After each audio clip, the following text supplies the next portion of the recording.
இந்துமதி அவர்களின் நெருப்பு மலர். மயிலாப்பூர் குளத்தங்கரையில் பஸ் நின்றதும் சாய்ராமுடன் கீழே இறங்கினாள் கிருத்திகா. எங்க இங்கேயா இருக்கார் பாலச்சந்தர் என்று கேட்டான் சாய்ராம். அவர் வாரண்ட் ரோடில் இருக்கார். வாரண்ட் ரோடா? அது எங்கெங்கே இருக்குது?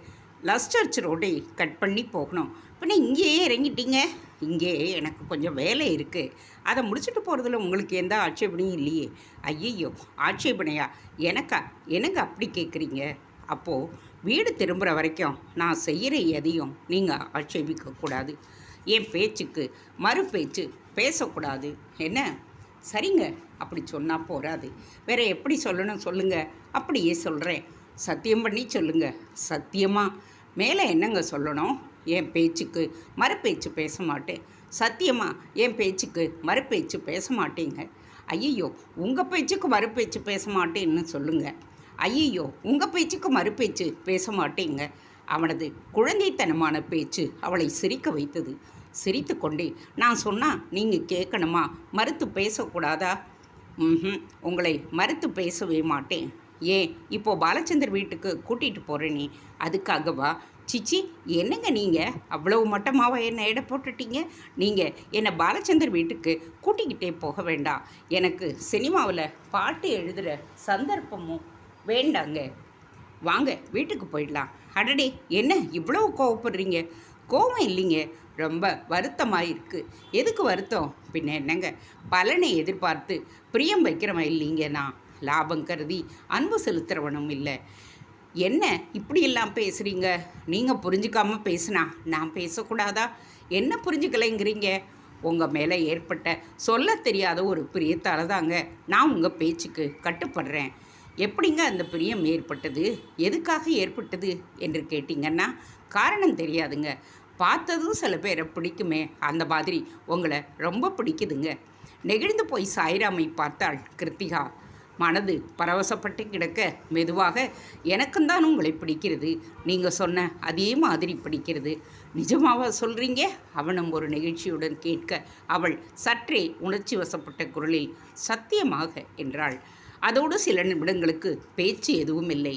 லஸ்கார்னர் வந்து பேட்டா செருப்பு கடைக்குள் நுழைந்த கிருத்திகா சாய்ராமை பார்த்து வாங்க என்றாள்.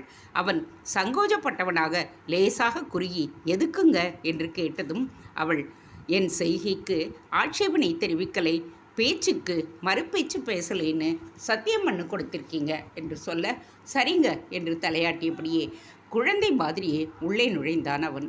நல்லதாக 100 ரூபாய்க்கு மேல் கொடுத்து அழகான செருப்பாக வாங்கி அவனை அப்போதே போட்டுக்கொள்ள வைத்தாள்.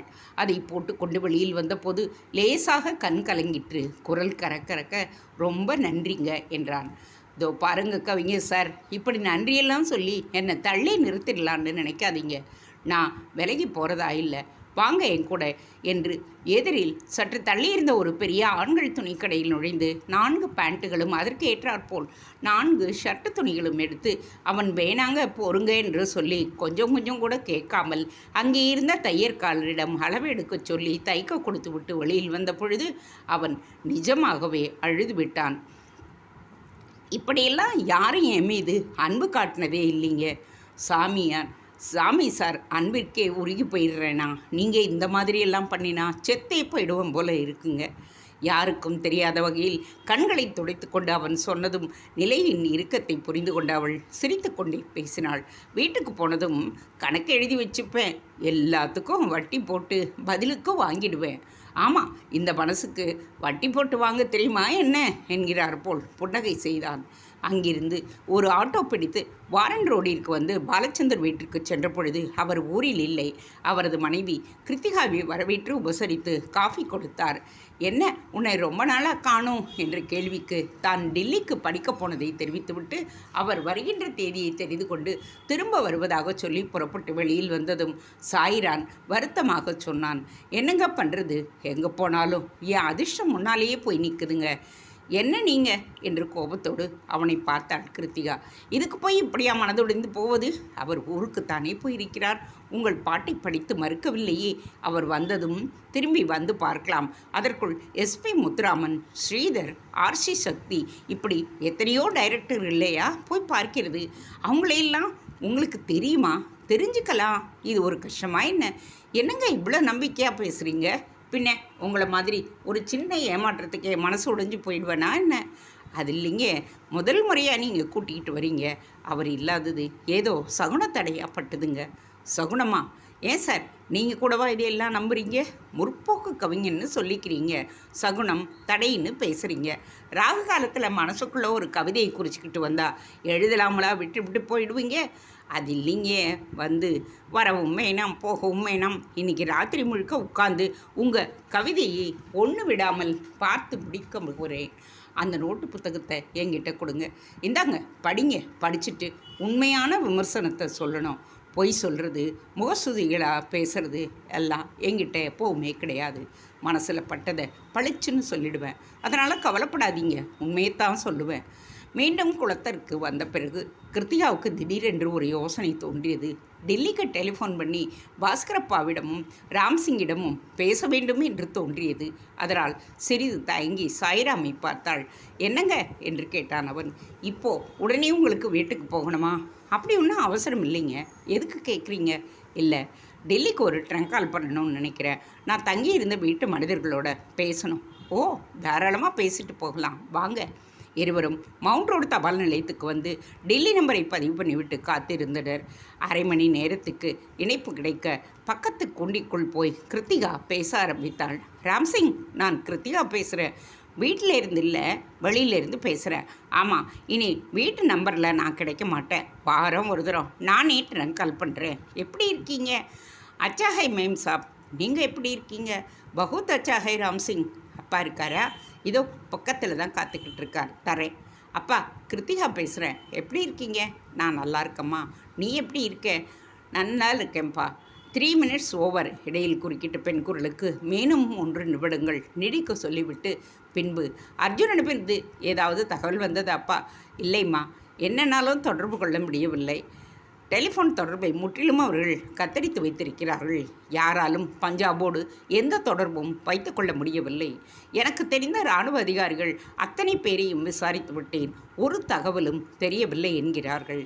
அவனாக செய்தி அனுப்புகின்றவரை அல்லது திரும்பி வருகிறவரை ஒன்றுமே தெரிந்து கொள்ள முடியாதம்மா. அதை கேட்ட கிருத்திகாவின் மனதில் கவலை லேசாக படர ஆரம்பித்தது. ஒன்றும் பயமில்லையேப்பா, அவர் ஜாகிரதையாக இருப்பார் தானே என்று கேட்டதும் சி பைத்தியம் என்று நம்பிக்கையோடு சிரித்தார் அவர். இது என்ன யுத்தமா? இப்படி கவலையும் பயமும் பட? சாதாரண உள்நாட்டு கலவரம்தானே, நிமிஷமாக அடக்கிவிட்டு திரும்பி விடுவார்கள். பயப்படாமல் தைரியமாக இரம்மா. சரிப்பா, அப்பொழுது மீண்டும் அடுத்த வாரம் பேசுகின்றேன். உடம்பை ஜாக்கிரதையாக பார்த்து கொள்ளுங்கள் என்று சொல்லிவிட்டு மீண்டும் ராம்சிங்கை கூப்பிட்டு வேலை தவறாமல் அவருக்கு சாப்பாடு தந்து கவனிக்கச் சொல்லி தொடர்பை துண்டித்து பணம் செலுத்திவிட்டு வெளியில் வந்து சாய்ராமிடம் போகலாமா என்று கேட்டு பஸ்ஸை பிடித்து வீட்டுக்கு வந்த பின் கூட மனம் அர்ஜுனிடமே இருந்தது. எப்படி இருக்கின்றாரோ, என்ன செய்கிறாரோ என்று கவலைப்பட்டது. கூடவே சித், இது என்ன யுத்தமா? ஒரு சாதாரண உள்நாட்டு கலவரம் தானே. அப்பா சொன்ன மாதிரி நிமிடமாக அடக்கிவிட்டு திரும்பிவிடப் போகிறார். அதற்கு ஏன் இப்படி மனதை அலட்டி கொள்ள வேண்டும் என்று தோன்றியது. மிகுந்த முயற்சியுடன் தன்னையே சமாதானப்படுத்தி கொண்டு படுக்கப் போனாள். பொற்கோவிலின் 2வது தளத்தில் குருநானக் நிவாஸில் தன் அறையில் அமர்ந்த ஹர்சிங் சிங் லோங்கோவால் மிகவும் கவலையுற்றவராக காணப்பட்டார். முகத்தில் வருத்தத்தோடு லேசாக கோபமும் இழையோடிற்று. இராணுவம் பொற்கோவிலை சூழ்ந்து கொண்டிருப்பதை அறிந்து உள்ளுக்குள் எரிந்து போனார். பிந்திரன்வாலையிடம் போய் அவர் அழைத்த இராணுவ விருந்தாளிகள் பொற்கோவிலை சூழ்ந்து கொண்டு நிற்கிற தகவலை சொல்லுங்கள் என்றார். அதை சொன்ன அந்த குரலில் மிதமிஞ்சிய வெறுப்பு இழையோடியது. எது நிகழக்கூடாது என்று அவர் கவலைப்பட்டு கொண்டு இருந்தாரோ அது நிகழ்ந்தே விட்டது. பொற்கோவிலை சுற்றி இராணுவத்தினர் முகாமிட்டு விட்டனர். இவை அனைத்திற்கும் காரணம் பிந்திரன்வாலி. மிக புனிதமான ஒரு சீக்கிய ஸ்தலத்திற்குள் இராணுவத்தினரை நுழையும்படி செய்ததற்கு காரணம் அவன்தான்.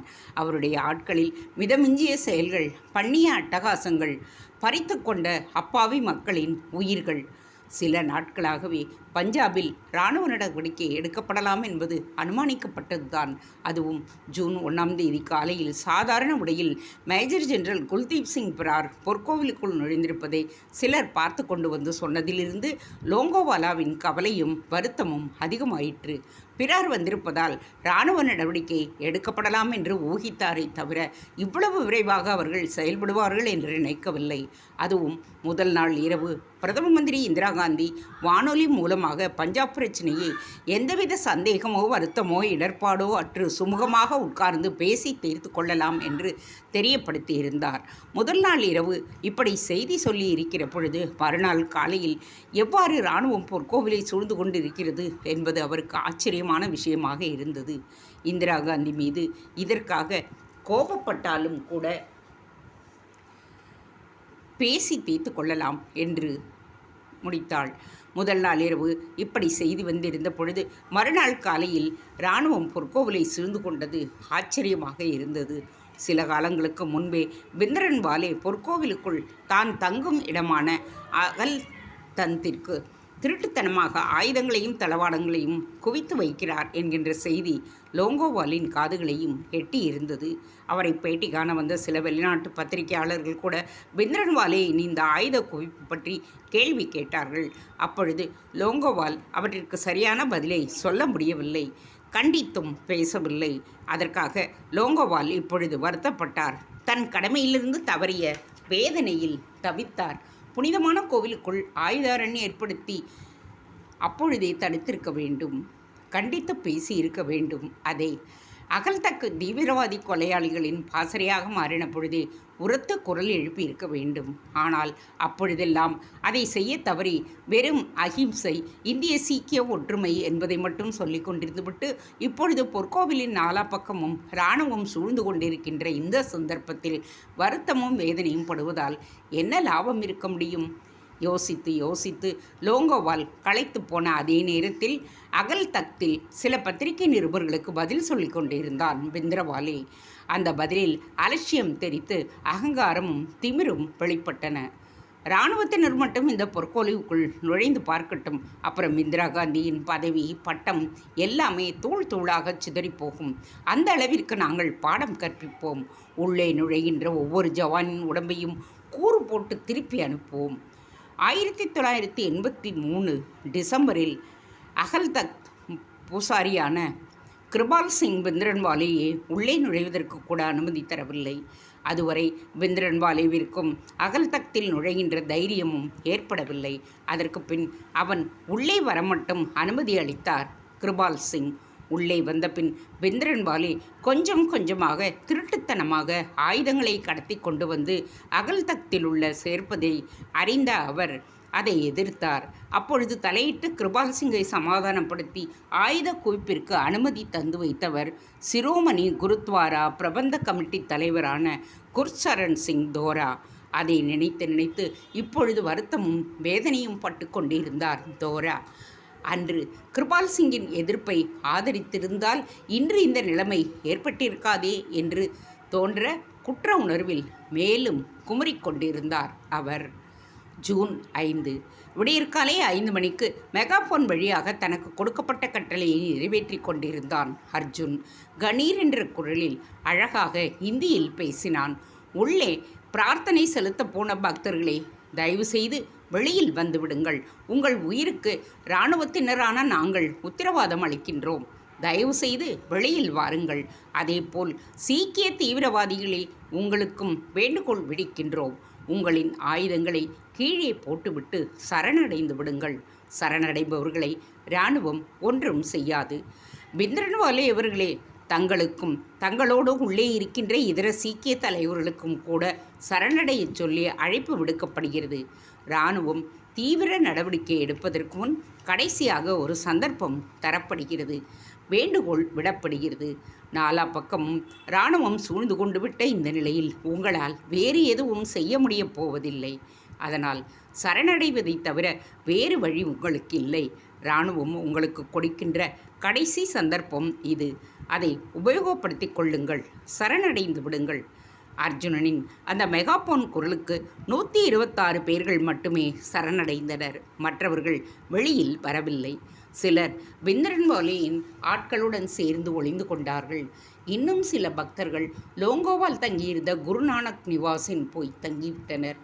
அதற்குள் லோங்கோவால் கீழ்த்தளத்தில் இருந்த தோஹ்ராவின் அறைக்கு போய் தோஹ்ராவுடன் சேர்ந்து துப்பாக்கிச் சத்தம் காதை துளைப்பதை தடுக்க அறையின் பெரிய மரக்கதவை இழுத்து மூடிக்கொண்டு உள்ளே இருந்ததால் அர்ஜுன் சரணடையச் சொல்லி விரித்த வேண்டுகோள் அவர்களுக்கு கேட்கவில்லை. அதனால் அவர்கள் வெளியில் வரவில்லை. கிட்டத்தட்ட மாலை 7 மணி வரை பிந்த்ரன்வாலேவிற்கும் அவனது ஆட்களுக்கும் சரணடைய நேரம் ஒதுக்கிய இராணுவத்தினர் அப்பொழுதும் அவர்கள் சரணடையாத காரணத்தால் தாக்குதலுக்கு ஆயத்தமாயினர். மேஜர் ஜெனரல் பிரார் புதிய உத்தியை கையாளச் சொன்னார். அர்ஜுன் அந்த பொறுப்பை ஏற்றுக்கொண்டான். அர்ஜுன் மவுண்டன் கன்ஸ் உபயோகித்து தாக்குவதை தொடங்கலாம். பக்கத்து கட்டடங்களின் மாடிகளில் இருந்து பொற்கோவிலின் தண்ணீர் தொட்டிகளையும் ஸ்தூபிகளையும் நோக்கி சுட ஆரம்பியுங்கள். அந்த இடங்களில் இருந்துதான் எதிரிகள் நம்மை தாக்குகின்றனர். Yes sir. உடனடியாக சில அதிகாரிகளையும் சிப்பாய்களையும் பிரித்து பக்கத்து கட்டடங்களுக்கு அனுப்பிய அர்ஜுன் மவுண்டன் கன்ஸை மேலே கொண்டு போய் பொருத்தி படபடவென்று சுடத் தொடங்கினான். பொற்கோவிலின் மேல் மாடியில் கட்டப்பட்டிருந்த தண்ணீர் தொட்டியின் பக்கங்களில் இருந்தும் ஸ்தூபிகளுக்கு பின்புறம் இருந்தும் உயரத்திலிருந்து விசிறி ஏறப்பட்ட சோளக்கொள்ளை பொம்மையைப் போல தீவிரவாதிகளின் சடலங்கள் கீழே விழ மேஜர் ஜெனரல் பிரார் அர்ஜுனின் தோளை தட்டி தம் பாராட்டுதல்களை தெரியப்படுத்தினார். வெல்டன் அர்ஜுன்.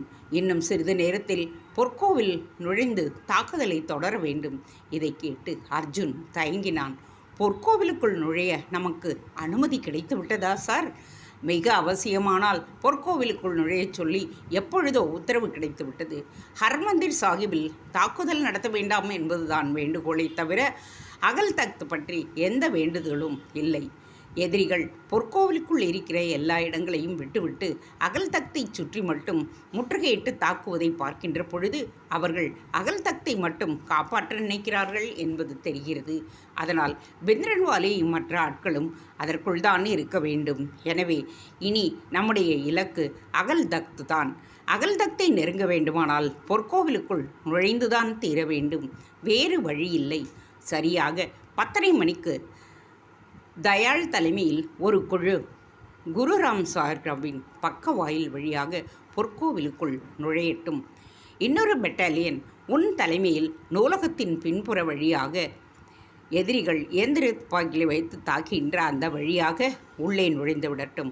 அதன்பின் உங்கள் உதவிக்கு லெப்டினன்ட் கர்னல் இஷ்ரான்கானை காவல் படையுடன் முன்பக்க நுழைவாசல் வழியாக உள்ளே அனுப்பி முதலில் ஹர்மந்திர் சாஹிப்பின் பின்பக்கம் உள்ள அத்தனை அறைகளையும் காலி பண்ண சொல்லுகின்றேன். என்ன? எஸ் சார் என்று சல்யூட் அடித்துவிட்டு உள்ளே ஓடினான் அர்ஜுன். தன்னுடன் வருவதற்கு 26 மதராஸ் சிப்பாய்களை தயார் செய்து உற்சாகப்படுத்தி அழைத்து கொண்டு புறப்பட்ட பொழுது முதலில் அப்பாவை நினைத்து கொண்டான். பின்னர் ராம்சிங், அப்புறம் கிருத்திகா மனசுக்குள் வந்து போனாள். இந்த 3 பேரில் அன்பையும் தன்னை கவசமாக காப்பாற்றட்டும் என்ற திடமான நம்பிக்கையுடன் தாக்குதலை அவன் தொடங்க மேஜர் ஜெனரல் பிரார் சொன்ன அது போலவே இஷ்ரார்கானும் தயாளும் முன்பக்க வாயில் வழியாகவும் குருராம் சராய் வழியாகவும் திட்டமிட்டபடி தாக்குதலில் நேரத்தில் நேரடியாக இறங்கினர். ஆனால் அர்ஜுனோ இஷ்ரார்கானோ தயாளோ கொஞ்சம் கூட எதிர்பார்க்காத விதமாக எதிரிகளின் பதில் தாக்குதல் பலமானதாக இருந்தது. கிட்டத்தட்ட 110 கஜ தூரத்திற்குள் 30 LMG துப்பாக்கிகள் பொருத்தி உபயோகித்தனர். அதை பார்த்து RS தயாள், அதாவது இந்திய பாகிஸ்தான் யுத்தத்தின் போது காட்டிய பராக்கிரமத்திற்காக மகாவீர் சக்ரா வாங்கிய அவர் மிகவும் அதிர்ந்து போய்விட்டார். மை காட், என்னுடைய இந்த 30 வருட இராணுவ பணியில் இதோ இவர்கள் உபயோகிக்கிற மாதிரி இவ்வளவு சக்தி வாய்ந்த துப்பாக்கிகளையோ அவற்றிலிருந்து வெளிவருகிற குண்டுகளின் வேகத்தையோ நான் பார்த்ததே இல்லை. பாகிஸ்தான் சண்டையின் போது கூட இந்த மாதிரி ஆயுதங்கள் உபயோகிக்கப்படவில்லை. அப்படி இருக்க இவர்களுக்கு எங்கிருந்து இவ்வளவு சக்தி வாய்ந்த நவீன ஆயுதங்கள் கிடைக்கின்றன என்பதுதான் தெரியவில்லை என்று சொல்லி சொல்லி மாய்ந்து போனார். அவரைப் போலவே மேஜர் ஜெனரல் பிராரும் அதிர்ச்சிக்கு உள்ளானார். ஆனாலும் துணிந்து முன்னேறி சொல்ல அவர் தம் படையினருக்கு உத்தரவிட்டிருந்தார். எதிரிகளின் மேல் மாடங்களில் மறைவிடங்களில் இருந்தும் ஜன்னல்களின் வழியாகவும் மறையவோ ஒளிந்திருந்து தாக்குகிற வசதியோ அற்று தரையில் நின்றபடியே முன்னேறுகிற இராணுவ வீரர்கள் மிக சுலபமாக சுட்டு வீழ்த்தினர் எதிரிகள். ஆனாலும் அர்ஜுனோ இஷ்ரார்கானோ தயாளோ தளரவே இல்லை. CS காஸ் என்ற புகை மண்டலத்தை வெளியிட்டு பரப்பியபடியே முன்னேற முயன்றனர். ஆனால் அதுவும் எதிரிகளுக்கு சாதகமாகவும் ஒரு குருட்டு அதிர்ஷ்டமாகவும் அமைந்துவிட்டது. காற்று CS காஸ் முழுவதையும் எதிர்ப்பக்கம் வீசி அடித்து கொண்டு போயிற்று. இராணுவத்தினரின் தாக்குதல் முயற்சி தற்கொலை முயற்சிக்கு சமமானதாக ஆகிவிட்டது. இஷ்ரார்கானுடன் சென்ற 10 பேரும் குண்டடிப்பட்டு மரணமடைய வேறு வழியின்றி அவர் மீதமிருந்த மற்றவர்களுடன் திரும்பி வர வேண்டியதாயிற்று. அதேபோல குருராம் சராய் வழியாக உள்ளே நுழைந்த அர்ஜுன் உயிர் சேதத்தை தவிர்க்க மீதமிருந்த சிப்பாய்களுடன் திரும்ப கமாண்டரின் ரேடியோ குரலுக்கு பயந்து ஏதோ ஒரு சிவப்பு கட்டடத்திலிருந்தும் அதை சுற்றிய கட்டடங்களிலிருந்தும் சரமாரியாக இயந்திர துப்பாக்கிகள் இயங்குகின்றன. நம் பகுதியில் சேதம் அதிகம், அதனால் திரும்பி விடுவதுதான் விவேகம். தயவு செய்து திரும்பி விடுங்கள். தயாளும் மிஞ்சின சில சிப்பாய்களுடன் திரும்பி வந்துவிட மேஜர் ஜெனரல் பிரார் மிகுந்த கவலைக்கு உள்ளானார். முகம் இறுகிவிட்டது. யோசித்து யோசித்து மூளை மரத்து போயிற்று. மேற்கொண்டு எப்படி தாக்குதலாம் என்று ஆராய்ந்த பொழுது அர்ஜுன் 6ஆம் தேதிக்குள் இராணுவ இயக்கம் முற்றிலும் வெற்றிகரமாக முடிவு பெற்றுவிட வேண்டும் என்ற உத்தரவு வர பிரார் இன்னும் குழம்பி தவித்து போனார். மேஜர் ஜெனரல் பிரார் சொல்ல முடியாத ஒரு குழப்பத்திலும் தவிப்பிலும் இருந்த பொழுது புதுடெல்லி மேலிடத்திலிருந்து இன்னொரு கேள்வி கேட்கப்பட்டது. தோராவும் லோங்கோவாலாவும் எங்கே? அந்த கேள்விக்கு குல்தீப் சிங் பிராரால் உடனடியாக பதில் சொல்ல முடியவில்லை. அவருக்கே அவர்களின் இருப்பிடம் தெரியவில்லை. இராணுவ நடவடிக்கை எடுக்கப்படுவதற்கு முன் அவர்கள் 2 பேரும் பொற்கோவிலுக்குள் குருநானக் நிவாசில் இருந்தார்கள் என்கின்ற விவரம் மட்டும் கிடைத்திருந்தது. அதன் பின் எங்கே போனார்கள் என்கின்ற விவரம் எதுவும் கிடைக்கவில்லை. நிச்சயம் பொற்கோவிலை விட்டு வெளியே வந்திருக்க முடியாது. உள்ளேதான் எங்காவது இருக்க வேண்டும். அதனால் இதோ உடனே அவர்களை கண்டுபிடிக்க சொல்கிறேன் என்று சொல்லிவிட்டு வேகமாக உள்ளே போன பிரார் அர்ஜுனை கூப்பிட்டு, அர்ஜுன், தோராவும் லோங்கோவாலாவும் எங்கே இருக்கிறார்கள் என்பதை கண்டுபிடித்து உடனடியாக டெல்லிக்கு சொல்லி அனுப்ப வேண்டும் அர்ஜுன் என்று பரபரக்க உடனே செயல்பட்டான் அவன். உடனடியாக அதிகாரி ஒருவரை அழைத்து கொண்டு தகுந்த பாதுகாப்புடன் பொற்கோவிலுக்குள் நுழைந்து மெதுவாக தேட ஆரம்பித்தான்.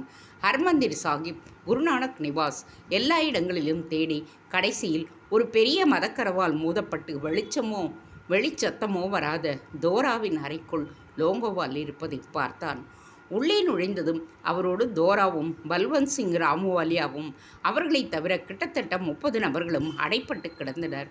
சுமார் 30 மணி நேரங்களுக்கு மேல் குடித்தண்ணீரும் உணவுமின்றி இருந்திருக்கின்றனர். ஜூன் 3ஆம் தேதியே இராணுவத்தினர் பொற்கோவிலுக்குள் தண்ணீர், மின்சாரம் அவை எல்லாவற்றையும் இல்லாதவாறு கத்தரித்து விட்டு இருக்கின்றனர். அந்த இருட்டில் அவர்களை கண்டுபிடித்த உடனேயே அர்ஜுன் கேட்டான், தாங்களே சரணடைய சொல்லி மெகாஃபோன் மூலம் அறிக்கை விடுத்து நேரமும் கொடுத்திருந்தோமே, அப்பொழுது ஏன் நீங்கள் சரணடையவில்லை? நாங்கள் இந்த அறைக்குள் வந்து இவ்வளவு பெரிய கதவை இழுத்து சாத்தி கொண்டு விட்டதால் எங்களுக்கு உங்கள் அறிக்கை காதில் விழவில்லை. உங்கள் அறிக்கை மட்டுமல்ல, வெளிச்சத்தம் எதுவுமே கேட்கவில்லை. இல்லாவிட்டால் நீங்கள் மெகாஃபோனில் அறிவித்தவுடனேயே சரணடைந்திருப்போமே. சரி, இப்பொழுது எங்களுடன் வெளியில் வாருங்கள். 1 நிமிடம் என்ற லோங்கோவால் ராமுவாலியாவை கூப்பிட்டு தற்பொழுது தங்களுடன் வர வேண்டாம் என்று சொல்லி அறைக்குள்ளிருந்த 400 பக்தர்களை பாதுகாக்கும் பொறுப்பை அவரிடம் ஒப்படைத்துவிட்டு பின்னர் அவரும் தோராவும் அமர்ஜித் கவுரும் அர்ஜுனிடம் மற்றொரு அதிகாரியிடம் சரணடைந்த பொழுது பக்தர்களோடு ஒன்றாக கலந்து நின்றிருந்த தீவிரவாதிகளில் சிலர் சரசரவென்று சமுத்திரிகாலின் மேலே ஏறி பக்தர்களையும் லோங்கோவால் தோராவையும் நோக்கி சுடத் தொடங்கினர். இதை எதிர்பாராத அர்ஜுன் அவர்களை உடனே குண்டுபடாமல் பாதுகாக்கக்கூடிய கூண்டு வண்டியில் ஏற்றி வேகமாக வண்டியை செலுத்தி மிக சாமர்த்தியமாக பொற்கோவிலை விட்டு வெளியில் கொண்டு வந்து விட்டான். வண்டி வெளியில் போன மறுவினாடி இராணுவ சிப்பாய்கள் சமுத்திரி ஹாலுக்குள் நுழைந்து கலகக்காரர்களை சுடத் தொடங்கினர். இந்த துப்பாக்கி பிரயோகத்தில் கிட்டத்தட்ட 35 பெண்கள், 10 குழந்தைகள் உட்பட 100 பக்தர்களுக்கு மேல் இறந்து போயினர். அதற்கு பின் சண்டை இன்னும் தீவிரமடைந்தது.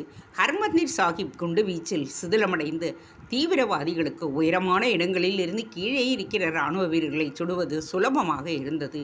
அதனால் இராணுவ தரப்பில் உயிர் சேதம் அதிகமாயிற்று.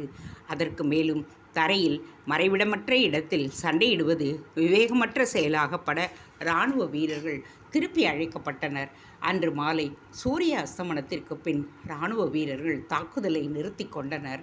இராணுவ தரப்பு சேதத்தை கேள்விப்பட்ட மேஜர் ஜெனரல் பிரார் இதற்கு மேலும் தரையிலிருந்து தாக்குதல் நடத்துவது சாத்தியமில்லாதது என்று முடிவுக்கு வந்தார்.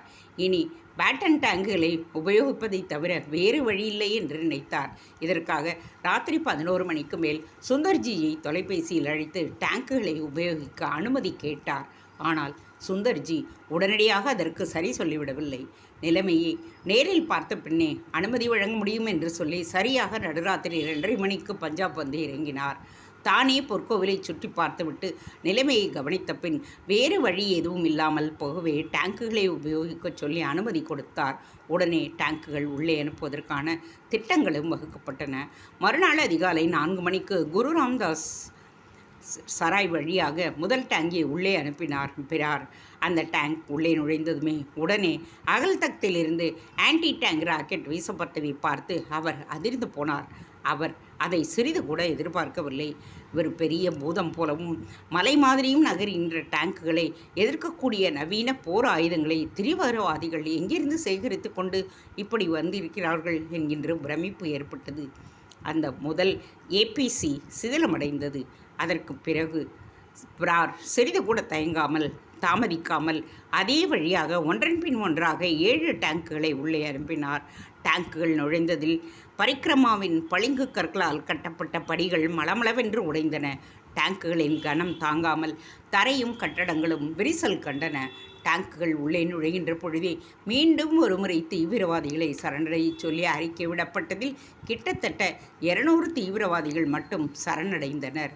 மேலும் தீவிரவாதிகளுக்குள் சரணடைய நேரம் ஒதுக்குவதற்காக உள்ளே நுழைந்த டேங்குகள் கூட தொடங்காமல் பேசாமல் நின்றிருந்தன. ஜூன் 6ஆம் தேதி மத்தியானம் வரை காத்திருந்தும் பலனில்லாமல் போகவே டேங்குகளிலிருந்து தாக்குதல் ஆரம்பிக்கப்பட்டது. அதே நேரத்தில் தன் படைப்பிரிவினருடன் மரத்தடியில் ஒளிந்திருந்த அர்ஜுன் அகல்தக்கின் ஒரு பிரிவுக்குள் நுழைந்து தாக்குதலை துவங்கினான். தாக்கத் துவங்கும் முன் ஒரு வினாடி அப்பாவையும் கிருத்திகாவையும் நினைத்து கொண்டான். தன் மனதிலும் உடம்பிலும் வீரத்தை ஊட்டி வளர்த்த ராம்சிங்கை நினைத்து கொண்டான். இந்த நிலைமையில் ராம்சிங் தன்னை பார்த்தால் எவ்வளவு சந்தோஷப்படுவான் என்று தோன்றிற்று. தன்னை கட்டி அணைத்து ஒருமுறை அழுத்தி முத்தமிடுவான். அச்சா சோட்டா சாப் பகுத் அச்சா என்று முதுகில் தட்டி கொடுப்பான். அப்பொழுது ராம்சிங் தட்டி கொடுக்கின்ற உணர்வுடன் இன்னும் மேலே நகர்ந்து அவனது இயந்திர துப்பாக்கி படபடவென்று இயங்க ஆரம்பித்தது. வெளியில் பேட்டன் டேங்குகளின் அதிப்பிரகாசமான முன்விளக்குகள் எரியவிட்டு எதிரிகளின் கண்களை கூச வைத்து கொண்டே பிராரும் தாக்குதலில் முன்னேறினார். கிட்டத்தட்ட 11 மணி வரை தொடர்ந்த தாக்குதலுக்கு பின் அகல்தக்திலுள்ள ஒருவன் மிக வேகமாக நிஷான் லஹாகிற்கு ஓடி வந்து துப்பாக்கியை தூக்கி வானத்தை பார்த்து சுட்டான். உடனே இராணுவ வீரர்கள் சட்டென்று தாக்குதலை நிறுத்தினர். வெளியில் வந்து வானத்தை பார்த்து சுட்டவன் பிந்திரவாலேவினால் அனுப்பப்பட்ட சமாதான தூதுவனாகத்தான் இருப்பான் என்று நினைத்தனர். ஆனால் சமாதானத்திற்கான வெள்ளை கொடி அவன் கையில் இல்லாததால் சந்தேகப்பட்டனர். அவனை நம்ப முடியாமல் இராணுவ வீரர் ஒருவர் அவன் காலை பார்த்து சுட அவன் கீழே விழுந்ததும் உள்ளே இருந்து நிறைய தீவிரவாதிகள் ஓடி வந்து கண்ணிமிக்கும் நேரத்தில் அவனை சரசரவென்று உள்ளே இழுத்து கொண்டு ஓட முயல இதை எதிர்பாராத இராணுவ வீரர்கள் சுட ஆரம்பித்ததில் தீவிரவாதிகளில் பலர் சுருண்டு விழுந்தனர். ஒரு பக்கம் தீவிரவாதிகளால் விசிறி எறியப்பட்ட வெடிகுண்டு, விலைமதிப்பற்ற புத்தகங்களும் பல சீக்கிய மதகுருமார்களின் கையெழுத்துக்களும் இருந்த நூலகத்தின் மீது விழுந்து எரிந்து கொண்டிருக்க, இன்னொரு பக்கத்தில் இடைவிடாத துப்பாக்கிச் சத்தமும் சாவு முனகலுமாக பொற்கோவிலே யுத்த களமானதற்கு பின் அகல்தக்திலிருந்து வந்த தாக்குதல் சற்று மிதப்பட்டது. ஆனாலும் அதன் அடித்தளத்தில் பிந்திரன்வாலேயின் இருப்பிடத்தில் ஆர்ப்பாட்டக்காரர்கள் ஓயவில்லை. அந்த பகுதிக்குள் தன் படைப்பிரிவில் மீதமிருந்த மிகச்சில வீரர்களுடன் உள்ளே நுழைந்தான் அர்ஜுன். அவனது இயந்திர துப்பாக்கி மிக தீவிரமாகவும் ஆக்ரோஷமாகவும் வேகமாகவும் இயங்கிக் கொண்டே இருந்தது. அவனோ அல்லது அந்த துப்பாக்கியோ சிறிதும் சோர்வடையவில்லை, களைப்பும் அடையவில்லை, சலித்து போகவில்லை, சோம்பி நிற்கவும் இல்லை. நள்ளிரவுக்கு பின் கொஞ்சம் கொஞ்சமாக குறைந்து கொண்டே வந்த துப்பாக்கிச் சத்தம் முற்றிலுமாக குறைந்து ஓய்ந்து போயிற்று. பொற்கோவிலுக்குள் துல்லியமாக ஒரு அமைதி ஏற்பட்ட பின் மேஜர் ஜெனரல் பிரார் சில இராணுவ வீரர்களை அழைத்து கொண்டு அகல்தக்தின் அடித்தளத்திற்குள் நுழைந்து வெளிச்சத்தை ஏற்படுத்தி பார்த்த பொழுது சற்று தூரத்தில் பிந்திரன்வாலேயின் உயிரற்ற உடம்பு விழுந்து கிடந்தது. அதற்கு சற்று தள்ளி தீவிரவாதிகளுக்கு இராணுவ பயிற்சி அளித்த ஷாபக் சிங்கின் சடலம் பக்கத்திலேயே பிந்திரன்வாலேயின் நெருங்கிய நண்பரான அம்ரிஷ் சிங்கின் சடலம். அது தவிர தாறுமாறாக விழுந்து கால்களில் இடறிய அடையாளம் கண்டுபிடிக்க முடியாத 31 சடலங்கள். சொல்ல முடியாத துயரத்துடனும் ஆழமான பெருமூச்சுடனும் பிறார் தன் வலது புறங்கையால் நெற்றி வியர்வையும் முகத்தையும் துடைத்து கொண்டு அந்த இடத்தை விட்டு வெளியேற திரும்பிய பொழுது அகல்தக்கின் அடித்தள வாசலில் குறுக்காக இயந்திர துப்பாக்கியை எருக பிடித்த நிலையில் கேப்டன் அர்ஜுனப்பாவின் உடல். மனதை ஆழமாக தாக்கிய அதிர்ச்சியில் குலுங்கி போய்விட்டார் பிறார். கண்களில் நீர் வரவில்லையே தவிர உள்ளுக்குள் கரைபுரண்டு ஓடிற்று. அத்தனை உணர்வுகளும் அடித்து கொண்டு போய் வெற்றிடமாக மெதுவாக மீழே குனிந்த அவர், என் இனிய நண்பனே, இளம் வீரனே, போய்விட்டாயா? ஒரு வினாடி மௌனமாக அஞ்சலி செலுத்துகிற பின் நின்று பின்னர் பக்கத்தில் உட்கார்ந்து தன் வலது கையால் அர்ஜுனின் கண்களை மூட முயன்றார். முடியவில்லை. இமைகள் இயக்கமற்று இறுகி கிடந்தன. அதிலிருந்து அர்ஜுன் இறந்து போய் சில மணி நேரங்கள் ஆகியிருக்க வேண்டும் என்ற முடிவுடன் எழுந்து வந்த பொழுது மேஜர் ஜெனரல் பிறாரின் நடையே தளர்ந்து போயிற்று. மனம் சொல்ல முடியாத அளவில் கனத்து கிடந்தது. இராணுவ முகாமிற்கு திரும்பியவர் டெல்லிக்கு செய்தி சொல்வதற்காக தொலைபேசியை கையில் எடுத்தார். Oh no no, please leave him என்கின்ற பாஸ்கரப்பாவின் கத்தல் கேட்டு அரைவாசலில் காவலாகவும் கூப்பிட்ட குரலுக்கு ஏனென்று கேட்கவும் படுத்துக்கொண்டிருந்த ராம்சிங் ஓடி வந்தான். அந்த விடியற்காலை தூக்கத்தில் பாஸ்கரப்பா சத்தம் போட்டதில் பயந்து போய்விட்டான். இதுவரை அவர் அப்படியெல்லாம் சத்தம் எதுவும் எழுப்பியதில்லை. எத்தனை அயர்ந்த தூக்கத்திலும் குரட்டை கூட விட்டதில்லை. அனாவசிய முனகல்களும் இருந்ததில்லை. தூங்குவதில் கூட அவரிடம் ஒரு இராணுவ அதிகாரியின் கம்பீரம் தெரிவதாக நிறைய தரம் ராம்சிங் நினைத்து கொள்வான். யாரோ அட்டென்ஷன் ஸ்டாண்டர்டீஸ் என்று சொல்லுகின்ற மாதிரி புரண்டு படுப்பதில் லயம் இருப்பதாக எண்ணி இருக்கின்றான். அப்படிப்பட்டவர் இன்று வாய்விட்டு உறக்க கத்தி சத்தம் போட்டதில் கலவரப்பட்டவனாக எழுந்து ஓடிப்போய் அவரது தோளை தொட்டு உலுக்கினான். சாப், கியா ஹுவா சாப்? சட்டென்று எழுந்து உட்கார்ந்த பாஸ்கரப்பா ஒன்றும் புரியாமல் விழித்தார்.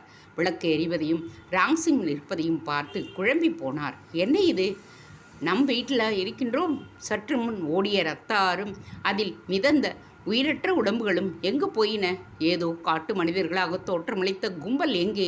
அவர்களால் பிடித்து கையும் காலும் கட்டப்பட்ட நிலையில் நின்ற அர்ஜுன் அவன் உடம்பில் கத்தியாலும் அம்புகளாலும் கீறி கீறி காயப்படுத்தி, அம்மா என்ன கோரம்! எப்படி துடித்தான் அர்ஜுன்! அணு அணுவாக சித்திரவதைப்பட்டு உடம்பு முழுவதும் ரத்தம் பெருகி அந்த ஆறோடு கலந்து ஓட. ஐயோ, கனவானாலும் மகா கோர கனவு. ஏன் இப்படி கனவு வந்தது? இதற்கு என்ன அர்த்தம்? இதுபோல் கனவு வர காரணம்? இதுவரை இந்த மாதிரி கனவுகள் எல்லாம் வந்ததே இல்லை. நினைவில் தேடியவரை அவர் கனவை கண்டதில்லை. வெறும் கனவுகளில் மிதக்கின்ற மனிதர் இல்லை அவர். பின் ஏன் வந்தது இந்த கனவு? எப்படி வந்தது? அன்று பகல் வீடியோவில் பயங்கர படம் எதையேனும் பார்த்தோமா என்று யோசித்தார். இல்லவே இல்லை. ஒரு நண்பர் கொண்டு வந்து தந்த பழைய ஆங்கில குழந்தைகள் படமான சிட்டி சிட்டி பேங் பேங் அதைத்தான் பார்த்தார். பார்த்து குழந்தைத்தனமாக ரசித்தார். பின் இப்படிப்பட்ட கொடூர கனவு வருவதற்கு என்ன காரணம்? மின்சார விசிறி முழு வேகத்தில் சுழலும்போது அவர் உடம்பிலிருந்து வியர்ப்பெறுவதை கவனித்த ராம்சிங் ஐஸ் பெட்டியை திறந்து குளிர் தண்ணீரை கொண்டு வந்து கொடுத்தான். பின் அலமாரியிலிருந்து துண்டை எடுத்து முகத்திலும் முதுகிலும் அழிந்த வியர்வையை ஒற்றியபடியே, என்ன ஆயிற்று சாஹேப்? ஏதாவது கனவு கண்டீர்களா? தன் கனவை சொல்லி பகிர்ந்து கொள்ள வெட்கப்பட்ட அவர், ஒன்றுமில்லை ராம்சிங், நீ போய் படுத்துக்கொள் என்று புன்னகையை வரவழைத்து கொண்டு அவனை பார்த்தார். ஆனாலும் அவரது முகம் சரியில்லை என்பதை புரிந்து கொண்ட ராம்சிங் வேறெதுவும் கேட்கவில்லை. நீங்கள் படுத்துக்கொள்ளுங்கள் சாஹிப் என்றான். மனதை அமைதிப்படுத்த முயன்று கொண்ட பின் அவர், மணி என்ன ஆகிறது ராம்சிங்? 5 அடிக்கப் போகிறது சாஹிப். சரி, நீ போய் தூங்கு என்றே அவனை அனுப்பி வைத்தவர் அதற்கு மேல் தூக்கம் வராதவராக புரண்டு படுத்தார். திடீரென்று அர்ஜுனை பார்க்க வேண்டும் என்று தோன்ற எழுந்து விளக்கை போட்டுக்கொண்டு கட்டிலின் பின்னால் இருந்த அலங்கார கண்ணாடி பீரோவில் நிற்க வைத்திருந்த அர்ஜுனனின் புகைப்படத்தை எடுத்து சிறிது நேரம் கண் கொட்டாமல் பார்த்து கொண்டிருந்தார். கூடவே கிருத்திகாவின் நினைப்பும் வந்தது. அவளாவது கூட இருந்தால் தேவலாம் என்று தோன்றியது. வயது ஆகத்தான் தனிமை விஸ்வரூபம் எடுத்து மிரட்டுகிறது. பேச்சு துணைக்கு ஆசைப்படுகிறது. கலகலப்பை எதிர்பார்க்கிறது. இராணுவ ஒழுங்கிலும் கட்டுப்பாட்டிலும் வளர்ந்து ஓரளவு ஆசாபாசத்தை துறந்த தனக்கே இப்படி தோன்றுமானால் சாதாரணமானவர்களுக்கு எப்படி இருக்கும் என்று நினைத்து பார்த்தார். எப்படி இருந்தாலும் அர்ஜுன் வருகிறவரை காத்திருக்க முடியாது என்பதால் கிருத்திகாவை வரச் சொல்ல முடிவு செய்தார். ஒரு கடிதம் எழுதி போட்டுவிட வேண்டும். அவள்தான் தற்பொழுது தனியாக எங்கேயோ தங்கியிருப்பதாக சொன்னாலே. ஏன் அம்மாவை விட்டு இந்த பெண் தனியாக இருக்கிறது? தனியாக இருக்க வேண்டிய அவசியம் என்ன? அப்படி தனியாக இருக்கத்தான் வேண்டுமென்றால் இங்கே வந்து என்னுடன் இருக்க வேண்டியது தானே. ஒருவருக்கொருவர் துணையாக பாதுகாப்பாக எல்லாமே. அர்ஜுன் வருகின்ற வரை வந்த பின் 2 பேருக்கும் உடனே கல்யாணத்தை முடித்து விட வேண்டும். அவனுக்கு விடுமுறை கிடைக்கும் என்றால் ஹனிமூனுக்கு சுவிட்சர்லாந்திற்கு அனுப்பி வைத்து விட வேண்டும். யோசித்து கொண்டே லேசாக கண்ணை இருந்து பின் ஆழ்ந்த உறக்கத்தில் அமிழ்ந்தவர் அதன் பின் ராம்சிங் வந்து எழுப்பிய போதுதான் கண் விழித்தார். என்ன ராம்சிங் சாஹிப், மேஜர் ஜெனரல் பிரார் உங்களை டெலிஃபோனில் கூப்பிடுகிறார். Major general பிராரா? என்னையா? எங்கிருந்து? பதிலையே எதிர்பார்க்காமல் போர்வையை விலக்கி மணி 9வது பார்த்து கொண்டே தொலைபேசியில் ஓடினார் பாஸ்கரப்பா. பணிவாக ரிசீவரை எடுத்து குட் மார்னிங் சொன்னார். சார், நான் பாஸ்கரப்பா பேசுகிறேன். பிரார் ஹியர். இராணுவ உயர் அதிகாரி ஒருவர் உங்களை சந்திக்க வந்து கொண்டிருக்கிறார். இன்னும் அரை மணி நேரத்தில் அவர் உங்கள் வீட்டில் இருப்பார். சார், என்ன விசேஷம் என்று நாம் தெரிந்து கொள்ளலாமா? அவர் வந்து சொல்லுவார். அதன் பின் நான் மீண்டும் உங்களிடம் தொடர்பு கொள்ளுகின்றேன். தொலைபேசி துண்டிக்கப்பட்ட பின்தான் பாஸ்கரப்பாவிற்கு அர்ஜுனை பற்றி கேட்டிருக்கலாமே என்று தோன்றியது. எதற்காக இராணுவ அதிகாரி வருகிறார் என்ற கேள்விக்குறியுடன் அவர் ராம்சிங்கை அழைத்து தேநீர் தயாரிக்க சொல்லிவிட்டு அவர் வருவதற்குள் குளித்து விடலாம் என்று உள்ளே போனார். குளித்து முடித்து வேறு உடை மாற்றி பழைய இராணுவ முடுக்குடன் வெளியே வந்த பொழுது வாசலில் இராணுவ ஜீப் வந்து நின்றது. அதிலிருந்து கர்னல் இந்திரஜித் சிங் கீழே குதிக்க பின்னாலேயே 4 வீரர்கள் கீழே இறங்கினர். இந்திரஜித்தை கைக்குலிக்கு உள்ளே அழைத்து போன பாஸ்கரப்பாவிற்கு லேசாக ஏதோ நெருடிற்று. இராணுவ சம்பிரதாயங்கள் புரிந்தவரல்லவா, அதனால் பின்னால் வந்த சிப்பாயின் கைப்பொட்டலமும் ஒரு பெரிய தோள்பெட்டியும் உள்ளுக்குள் 1000 கேள்விகளை ஒரே சமயத்தில் எழுப்ப, ஆனாலும் அவர்களாகவே பேசட்டும் என்று மௌனமாக நின்ற பொழுது உள்ளே இருந்து வந்த ராம்சிங் டீ கோப்பைகளை டீப்பாய் மீது வைத்துவிட்டு ஓரமாக மனதிலும் முகத்திலும் ஒருவித பயமும் தியிலும் எட்டி பார்க்க நின்று கொண்டிருந்தான். இந்திரஜித் மௌனமாக ஒரு வினாடி ராம்சிங்கையும் பின்னர் பாஸ்கரப்பாவையும் பார்த்தார். அதன் பின் அவர் தோளை ஆறுதலாக லேசாக தட்ட பாஸ்கரப்பா துடிக்கிற உதர்களோடு முகத்தை நிமிர்த்தி கொண்டார். Is there anything wrong? அதற்கு நேரிடையாக பதில் சொல்லாமல் மறைமுகமாக பதில் பேச ஆரம்பித்தார் Inderjit. You know mister Bhaskarappa, நாம் இராணுவ வீரர்கள் அவ்வளவு சுலபமாக உணர்ச்சி வசப்படாதவர்கள் அல்லது பட முடியாதவர்கள். சாவையும் இரத்தத்தையும் பார்த்து பார்த்து சலித்து போனவர்கள், மனதை திடமாக்கி கொண்டவர்கள். ஆனாலும் நமக்கென்று வருகின்ற பொழுது தாங்கிக் கொள்வது சற்று சிரமமான காரியம்தான். ஓ, எதற்காக இத்தனை சொல்கிறீர்கள்? கேட்கின்ற பொழுதே கேட்டு முடிப்பதற்குள்ளாகவே தவித்து போய்விட்டார் பாஸ்கரப்பா. இந்தர்ஜித் அதற்குள் சிப்பாய்களுக்கு உத்தரவிட அவர்கள் மிக மரியாதையுடன் காகித உரையை சுற்றி சுத்தமாக ஒட்டப்பட்ட அந்த பாக்கெட்டை டீப்பாய் மீது வைத்துவிட்டு விரைப்பாக சல்யூட் எடுத்து அகன்ற பின் இந்தர்ஜித் பேசத் தொடங்கினார். மேஜர் ஜெனரல் பிராரின் விசேஷ ஏற்பாட்டின்படி நான் இங்கே வந்திருக்கிறேன் மிஸ்டர் பாஸ்கரப்பா. அர்ஜுன் போன்ற ஒரு வீரப்பிள்ளையை பெற்றதற்காக நீங்கள் மட்டுமல்ல, நாங்களும் பெருமைப்படுகிறோம். நம்மோடு சேர்ந்து இந்த நாடே பெருமைப்படுகிறது. அதற்குள் எல்லாம் புரிந்து போனவராக பாஸ்கரப்பா அவரை நிமிர்ந்து பார்த்து குரல் நடுங்க, you mean yes, Arjun is no more. அவரது உடைகள், இராணுவக்குள்ளாய், பாத அணிகள் எல்லாம் இந்த பாக்கெட்டில் வைக்கப்பட்டிருக்கிறது. பொற்கோவிலுக்குள் அவர் ஆற்றிய அந்த ஒப்பற்ற வீரச் செயலுக்கு வெந்திரன் வாயில் இருப்பிடம் தேடிச் சென்று தீவிரவாதியின் துப்பாக்கிக்கு இரையான அந்த ஒப்பற்ற வீரனுக்கு என்னோடு சேர்ந்து இந்த நாடே அஞ்சலி செலுத்தும். என்ன என்று பதறிய ராம்சிங் தன் அழுகையும் துக்கத்தையும் கட்டுப்படுத்தி கொள்ளாமல் சோட்டா சாஹிப் என்று கத்திக்கொண்டு உள்ளே ஓட, துடித்து துவண்டு போன பாஸ்கரப்பா நேற்றைய இரவு கனவின் காரணம் புரிந்தவராக வார்த்தைகள் வராமல் அப்படியே நெஞ்சை பிடித்து கொண்டு சோஃபாவில் சரிந்தார். ஒரு வினாடி பளீரென்று அவரது நினைவில் கிருத்திகாவின் முகம் தோன்றி மறைய, எப்படி சொல்லப் போகிறோம் அந்த குழந்தையிடம் என்ற கேள்வி எழுப்பிய துக்கத்தையும் வேதனையும் தாங்க முடியாதவராக மயங்கி சாய்ந்தார். மகாலட்சுமி கோவிலில் தரிசனத்தை முடித்துக்கொண்டு வெளியே வந்த சாய்ராமும் கிருத்திகாவும் கடற்கரை ஓரமாக மௌனமாகவே நடந்தனர்.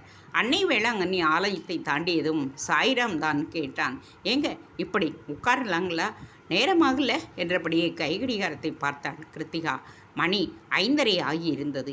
ஆனாலும் இன்னமும் வெயில் தழையவில்லை. சுள்ளென்று முதுகை தாக்கியது. கடற்கரை ஓரமானதால் கூடவே ஜில்லென்ற காற்றும் வீசி உஷ்ணமும் குளிர்ச்சியும் கலந்த இதமான ஒரு சூழ்நிலை உண்டாகியிருந்தது. அந்த சூழ்நிலைக்கும் அப்போதைய மனநிலைக்கும் வீட்டிற்கு திரும்ப இஷ்டப்படாதவனாக சொற்களை சொன்னான் சாய்ராம். ஏங்க இப்போயே போய் என்ன செய்ய போகிறோம்? வீட்டில் சாமி கூட இல்லைங்களே. 8 மணிக்கு மேலே தானே வர்றதா சொல்லிட்டு போயிருக்கார். அதனால் இங்கேயே உட்காந்து கொஞ்ச நேரம் பேசிட்டு போகலாங்களா?